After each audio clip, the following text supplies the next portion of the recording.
So my name's Rupert Ward, I'm the Head of Informatics at University of Huddersfield, and I'm here to talk about BCS accreditation. Why is it important to your department university to have BCS accreditation? It's important for both the department and the university that we get BCS accreditation because it's a quality indicator. It shows that our courses are fit for purpose. Beyond this, it also gives us reassurance that we're meeting industry needs, that our courses are fit for purpose in terms of having industry relevant content. Thirdly, the BCS accreditation process emphasises what are known as PLESI criteria, so professional, legal, ethical and social issues.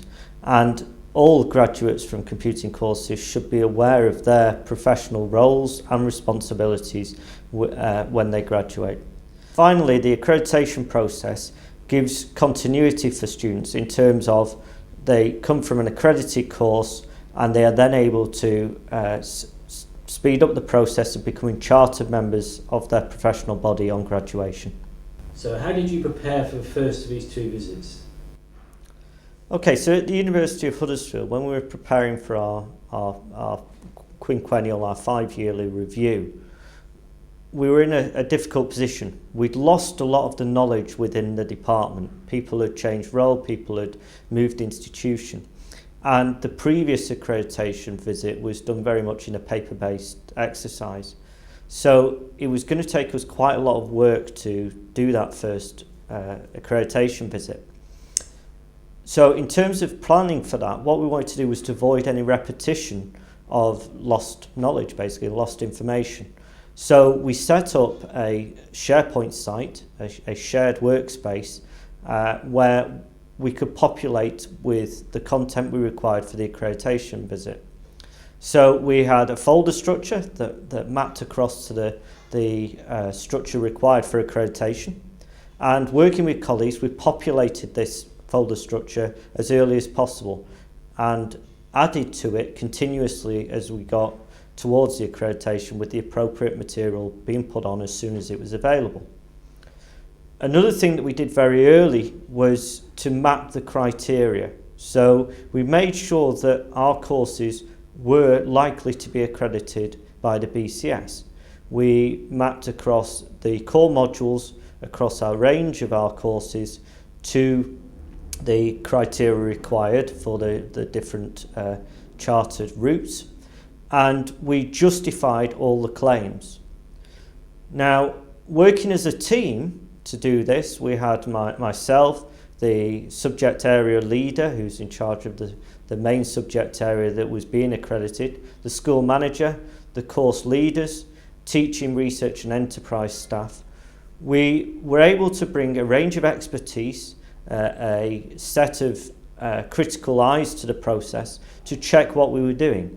And we had regular meetings so that we were able to avoid duplication in effort. So for example, when we were doing the mapping of the criteria, once we mapped the module once for the criteria, if that module was being used on different courses, we would simply duplicate that content across the different courses. So both for ourselves when checking and for the accreditors when they were coming to review the courses, we had something which was consistent and clear for people to understand. Finally, at the end of the process, we had 3 of us that looked through the entire documentation and triple checked what was there. In preparing for your second visit, a small scale visit, did you make any changes to your approach in terms of preparing the submission? Having had a 5-yearly visit, we had done the majority of the work and we developed a process by which all the information was in one place and could be regularly updated. So when we had to have a small scale visit, it was actually fairly straightforward. The majority of the work had been done. We need to refresh with up-to-date data and examples of work, but the overall structure and a lot of the justifications was still in place. So given that a lot of this was already there, I delegated the leadership for this second visit to the subject area leader. And the subject area leader worked with colleagues to ensure that all the information was in place, and having got an existing content available to use, they were then able to just simply update that without having to get everything from scratch. It gave them more confidence that they had the right things in place, and it gave me more confidence that the accreditation visit was going to be successful. So by involving and supporting colleagues and rotating roles and getting people to work collaboratively, we were able to both ensure that we were successfully accredited, but also ensure that we had the continuity and the expertise in place within the department for any future visits, so that the knowledge was retained and we would have much less difficulties for any future accreditations in terms of getting the information we required. Has your experience in preparing for these visits given an opportunity to reflect on good practice to allow you to put any processes in place to make preparation for the next visit easier? If I was giving any advice to anybody within my department, or indeed any other department, on what you need to do to prepare for a BCS accreditation visit, I would give 3 bits of advice really. The first is that you need to prepare early. So map the criteria early, make sure that you are justifying why the criteria map across to your courses and modules. Make sure you're consistent in that.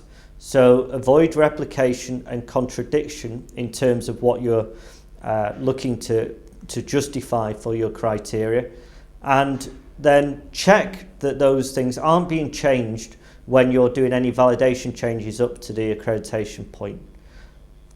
Once you've got those criteria in place, the next thing I would suggest is that you look at how people can access the information and contribute to the accreditation documentation that's required. So provide one central storage area, use one folder system that maps across the accreditation criteria, and continually update this with data as it becomes available. Involve a range of colleagues in this. So that brings me on to the third area, which is if you have a range of colleagues that are contributing, both academic and professional services staff, it can make the job much easier in terms of getting the content in place, but also you can mentor and support people to do a range of roles so that you have within the department both continuity and expertise for future visits. So it's not just reliant on one person's knowledge.